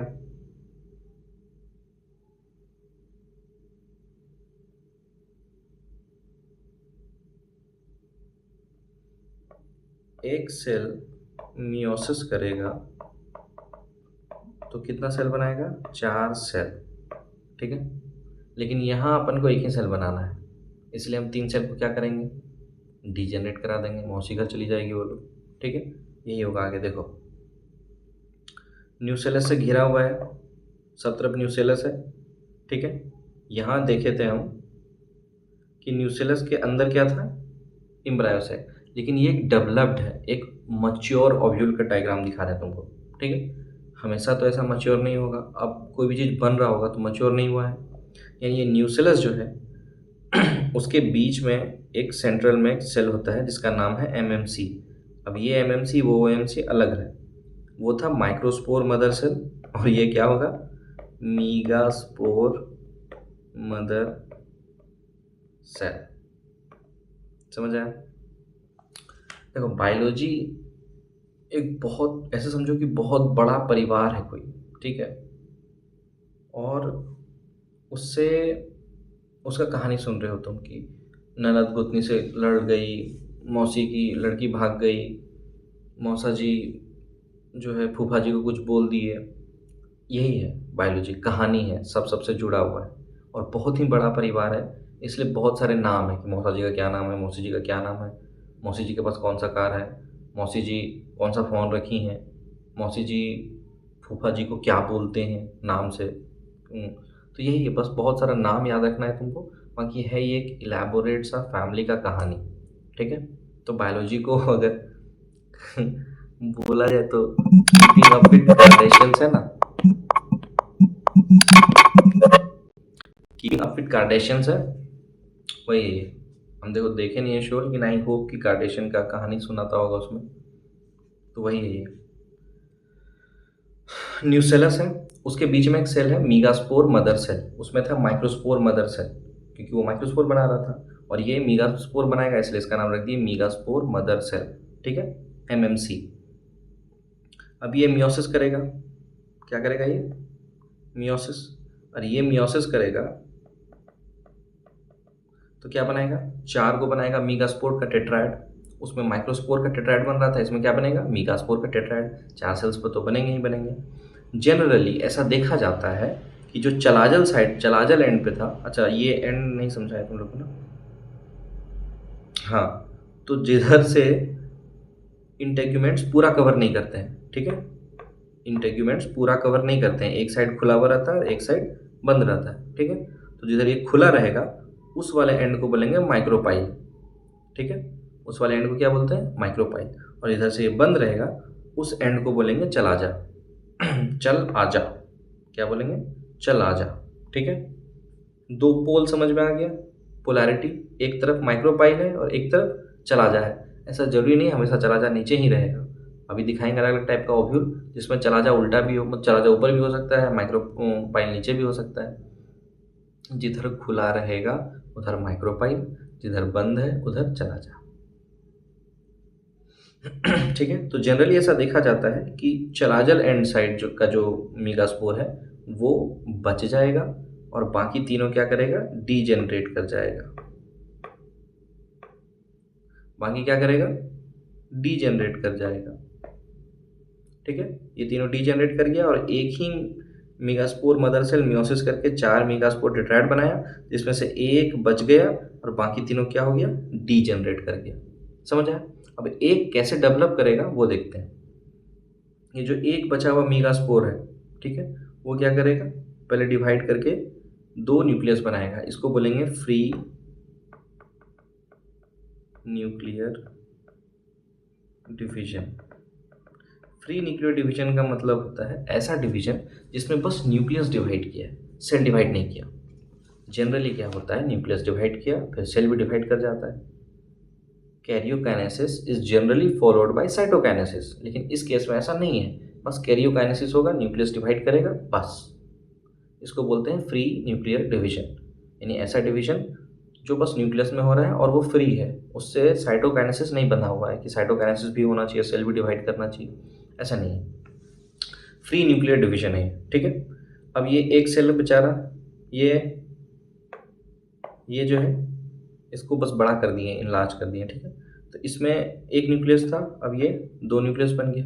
अब ये दोनों न्यूक्लियस जो है बोला कि एक बोला हम उधर जाते हैं दोस्त, दूसरा बोला हम उधर जाते हैं दोस्त, दोनों अपना अपना पकड़ लिया कोना। अब ये फिर डिवाइड करेगा, ये न्यूक्लियस फिर डिवाइड करके दूसरा न्यूक्लियस बनाया, और ये डिवाइड करके फिर दूसरा न्यूक्लियस बनाया। ये कहानी हो गया ये वाला। और ये लोग भी फिर डिवाइड किया, ये दोनों जो है पहले से था, और ये दो नया बना।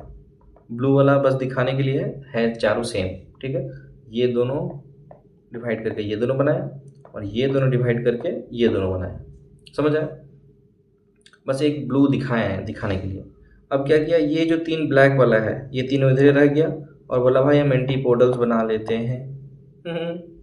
मैं एंटीपोडल्स बना लेता हूँ।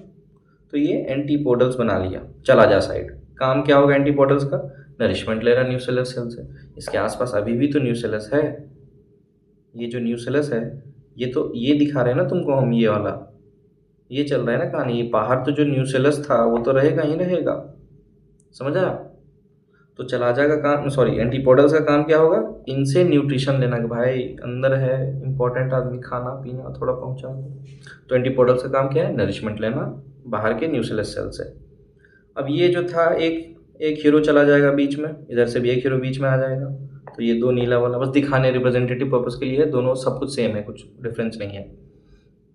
तो तीन एंटीपोडल्स बन गए चलाजा लैंड पे, और इधर जो तीन न्यूक्लियस बच गया, एक दो तीन, ठीक है, उसमें दो बनाएगा साइनर्जिड। साइनर्जिड का काम क्या है? साइनर्जिड का ऐसे समझो कि काम है, बेचारा शॉक अब्जॉर्बर है। जब पोलन ट्यूब घुसेगा अंदर, अच्छा देखते हैं आगे देखते हैं। दो साइनर्जिड बनाएगा, ठीक है, और एक बनाएगा एग। समझ आया? तीन न्यूक्लियस इधर बचा हुआ था, राम दो तीन। एक जो है ये बनाएगा साइनर्जिड, दो साइनर्जिड बनाएगा, और एक बनाएगा एग सेल। और इन तीनों को मिला के क्या बोलेंगे? Egg apparatus. इन तीनों को मिला के क्या बोलेंगे? इन तीनों को मिला के ये जो पूरा पार्ट है इसको मिला के बोलेंगे हम एग अपैरेटस। समझ आया? और अगर 7 सेल्ड 8 न्यूक्लियेट कंडीशन समझना है तो यही है वो 7 सेल्ड 8 न्यूक्लियेट। अभी आगे पढ़ाएंगे, सेम चीज रिपीट करेंगे। और जो ये है साइनर्जिड्स, उसमें झिल्ली जैसा स्ट्रक्चर होता है, मेम्ब्रेनस स्ट्रक्चर होता है ये वाला, जिसको बोलते हैं फिलीफॉर्म अपैरेटस। इसका काम क्या है? पोलन ट्यूब का जो एंट्री होगा, पोलन ट्यूब जर्मिनेट करके जब आएगा तो उसको ये गाइड करता है कि इधर इधर इधर इधर है रास्ता, इधर इधर। जब बाराती गाड़ी आता है तो लड़की साइड से एक दो लड़का खड़ा रहता है ना कि इधर गाड़ी लगा दीजिए, इधर ऐसे वैसे, व्यवस्था के लिए। यही है व्यवस्था के लिए। लड़की साइड से जो लड़की लोग का छोटा छोटा भाई होता है जो गाड़ी लगवाता है, अरेंजमेंट करता है, उधर स्कूल है उधर ठहरना है। आजकल तो बैंकेट हॉल में होने लगा है, पहले जो गांव का स्थिति था वहाँ पे ये जो लड़का का भाई है यही काम है, साइन फिलीफॉर्म अपैरेटस का। ठीक है, यहाँ लिख देते हैं फिलीफॉर्म अपैरेटस। ये समझ आया? मेगास्पोरोजेनेसिस। माइक्रोस्पोरोजेनेसिस में एक एमएमसी होता, माइक्रोस्पोर मदर से मियोसिस किया और 4 माइक्रोस्पोर बनाया, 4 पोलन ग्रेन बनाया। इसमें एक डिवाइड किया, 4 बनाया, 3 डीजनरेट कर गया, एक बच गया चलाजा लैंड वाला। और वो एक बार फ्री न्यूक्लियर डिवीजन किया,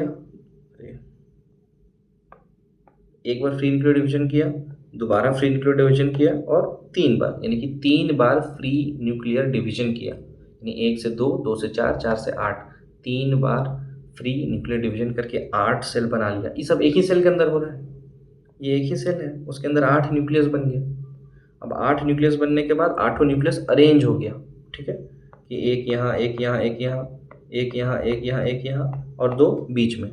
और उसके बाद जो है साइटोकाइनेसिस हुआ, थोड़ा थोड़ा साइटोप्लाज्म लेके अपना अपना सब सेल मेम्ब्रेन बना लिया कि हाँ भाई मेरा घर है, मेरा घर है, मेरा घर है। समझ आया? ये हो गया तुम्हारा एम्ब्रायोसैक। अब अलग अलग टाइप के ओव्यूल होते हैं, ठीक है। ऑर्थोट्रोपस ओव्यूल जो है स्ट्रेट होगा, जैसे कि ये एनाट्रोपिस ओव्यूल को हम इन्वर्टेड बोले थे कि इधर से आया था तो फिर इधर हो गया था, ऐसा था ये। और यहाँ पे एम्ब्रायोसैक था तो इधर से आया था, ये उल्टा था, ये सीधा है, ये ऐसे आएगा तो सीधा यहीं पर से ऐसे खुल जाएगा, यहाँ होगा एम्ब्रायोसैक। ठीक है, तो ऐसे ओव्यूल को बोलेंगे ऑर्थोट्रोपस ओव्यूल। एम्फीट्रोपस ओव्यूल जो है वो हॉर्सशू शेप का होगा, ऐसा कि यहाँ से आया और फिर ये टेढ़ा हो गया थोड़ा सा, इस शेप का, ठीक है। और कैम्पाइलोस्ट्रोपस ओव्यूल ऐसा ही होता है, बस एम्फीट्रोपस ओव्यूल में एक और इंटरेस्टिंग बात है कि इसका जो एम्ब्रायोसेक है वो भी ऐसे हॉर्स शू शेप्ड का होता है। मतलब खूर देखे हो ना, गाय का या फिर कोई भी कैटल का या हॉर्स का जो खूर होता है ऐसे करके, इस टाइप का स्ट्रक्चर बनाएगा एम्ब्रायोसेक। और कैम्पाइलोट्रोपस में ये नहीं रहेगा, उसमें सिंपल एम्ब्रायोसेक ऐसा रहेगा, ठीक है। Basic difference, simple difference out of NCERT, but ध्यान में रखना है, ठीक है। कभी कभार मैच द फॉलोइंग में पूछ देता है। Ovules arises from placenta, ovule जो है प्लेसेंटा से ही निकलते हैं, सब जानते हैं। और एक ओव्यूल पर ओवरी, अब देखो एक ओवरी के अंदर एक ही ओव्यूल हो सकता है या बहुत सारे ओव्यूल हो सकते हैं। अब ओव्यूल से क्या बनता है, ध्यान में रखो। ओव्यूल जो है वो फर्टिलाइजेशन के बाद, ओव्यूल जो है वो फर्टिलाइजेशन के बाद क्या बनाएगा, सीड। समझ आया। तो एक फ्रूट के अंदर अगर एक ही ओव्यूल था या एक ओवरी के अंदर एक ही ओव्यूल था तो कितना सीड रहेगा, एक ही सीड रहेगा। और अगर एक ओव्यूल के अंदर एक ओ सॉरी शुरू से करते हैं, एक ओवरी के अंदर बहुत सारा ओव्यूल होगा तो बहुत सारा ओव्यूल फर्टिलाइज होगा और बहुत सारा सीड बनाएगा, यानी। और ओवरी क्या है, फर्टिलाइजेशन के बाद फ्रूट बनता है।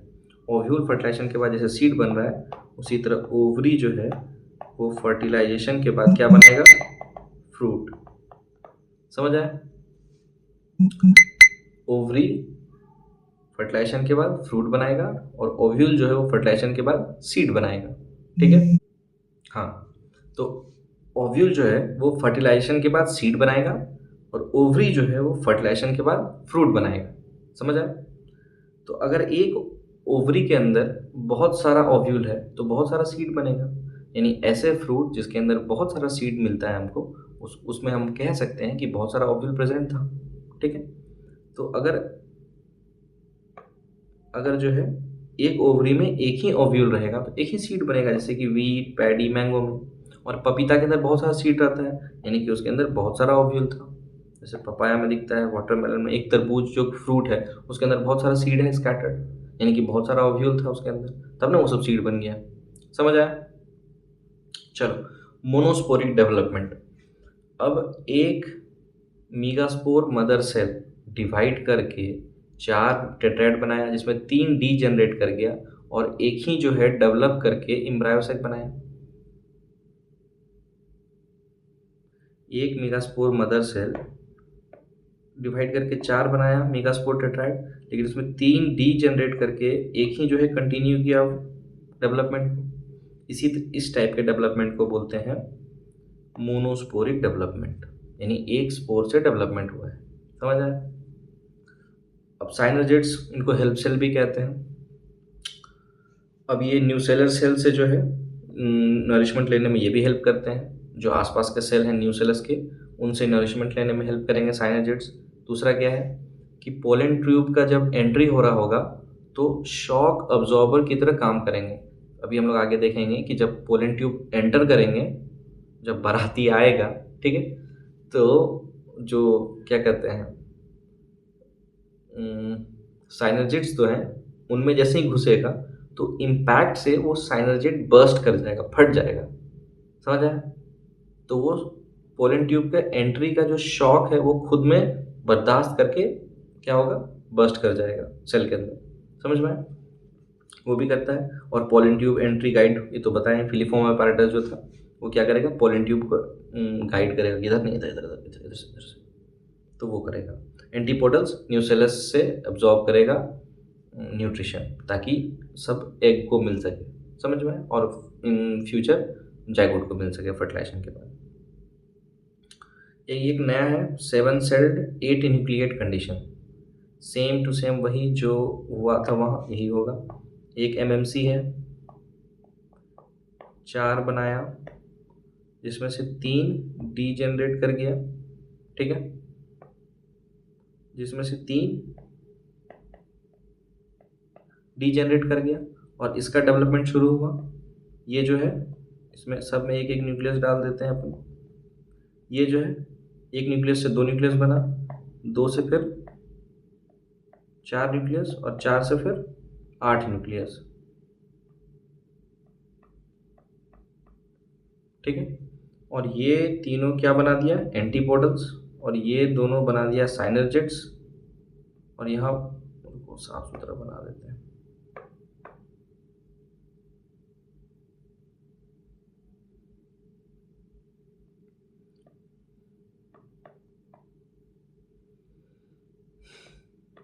यहाँ पे 2 न्यूक्लियस, यहाँ पे 1 2 3 4, 1 2 3 4। ठीक है, बीच में एक और स्टेज है जिसमें 4 है। ठीक है, तो ये मीगास्पोर मदर सेल डिवाइड किया, 4 मीगास्पोर टेट्राइड बनाया, जिसमें से ऊपर का 3 क्या कर गया, डीजेनरेट। ठीक है, और ये वाला जो है फर्दर कंटिन्यू किया अपना डेवलपमेंट को, और ये जो है डिवाइड किया फ्री न्यूक्लियर डिवीजन से, यानी कि न्यूक्लियस डिवाइड किया, सेल डिवाइड नहीं किया। ठीक है, उसके बाद 4 न्यूक्लियस बन गया यहाँ पे एक सेल के अंदर, और इसमें 8 न्यूक्लियस बन गया एक ही सेल के अंदर। अब ये सारे न्यूक्लियस रीअरेंज हो गए। ठीक है, अब रीअरेंजमेंट में ही ट्रिक है। देखो, ये ऊपर का है साइनर्जिड 2, तो कितना सेल हो गया, 2 सेल, और ये हो गया एक एग अपैरेटस, ये हो गया टोटल 3 सेल। नीचे क्या है, 3 एंटीपोडल्स, यानी कि 3 सेल यहाँ हो गए, तो 1 2 3 सेल, 4 5 6 सेल, और जो बीच वाला है पूरा का पूरा उसको बोलते हैं सेंट्रल सेल। उसको क्या बोलेंगे, सेंट्रल सेल। और सेंट्रल सेल में कितना न्यूक्लियस है, 2 न्यूक्लियस। तो टोटल न्यूक्लियस कितना हो गया, 1 2 3 1 2 3 4 5 6 7 8, टोटल 8 न्यूक्लियस हो गया। लेकिन इसमें सेल कितना है, 1 2 3 4 5 6, और ये बड़ा वाला 7, यानी कि सेंट्रल सेल के अंदर 2 न्यूक्लियस है। इसको बोलेंगे पोलर न्यूक्लियाई। न्यूक्लियाई क्यों कह रहे हैं,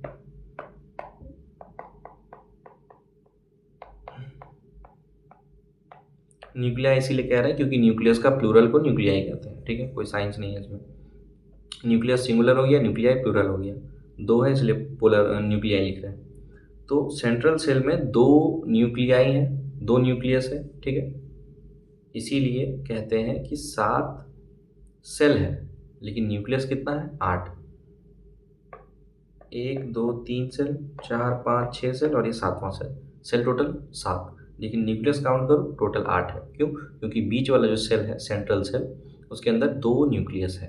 ठीक है, ये हो गया 7 सेल्ड 8 न्यूक्लिएट कंडीशन। समझ आया। अब इसके बाद है टॉपिक पॉलिनेशन का, जो कि हम लोग करेंगे अब नेक्स्ट डे। समझ आया, यहाँ तक आई होप सब कुछ क्लियर होगा। और नेक्स्ट डे जब हम लोग ये शुरू करेंगे पॉलिनेशन, तो एक बार उसको भी ब्रीफ में रिवाइज कर लेंगे। ठीक है, और ये पहला वीडियो है तो थोड़ा हिकअप्स आता है, तो धीरे धीरे 2 3 वीडियो में वो सॉर्ट आउट हो जाएगा। और कोई सजेशन होगा तो प्लीज़ कमेंट में बताओ कि कैसे इम्प्रूव किया जा सकता है सिचुएशन को। ठीक है, बाकी मन लगा के पढ़ो, कोशिश करते रहेंगे कि इस एग्ज़ाम से पहले, यानी कि 27 मार्च को है एग्ज़ाम, उससे पहले बायोटेक तक डाल दें। बाकी वो शेर चीता वाला जो इकोलॉजी वाला चैप्टर है, तो वो तो खुद से भी पढ़ लोगे तो हो जाएगा। ये सब पार्ट है कंसेप्चुअल पार्ट, वो कोशिश करेंगे कि 27 मार्च से पहले सारा का सारा अपलोड कर दें। ठीक है, तो इसी के साथ इस चैप्टर को देते हैं यहाँ पे विराम। इसका अगला पार्ट जो है 1 या मैक्सिमम 2 दिन के अंदर आ जाएगा। अभी के लिए विदा करें। बाकी अभी मोस्ट ऑफ द पुराने स्टूडेंट ही देखेंगे, तो वो जानते हैं क्या है ये क्लास के एंड में। ठीक है, तो चलो नेक्स्ट टाइम मिलते हैं। Chop chop.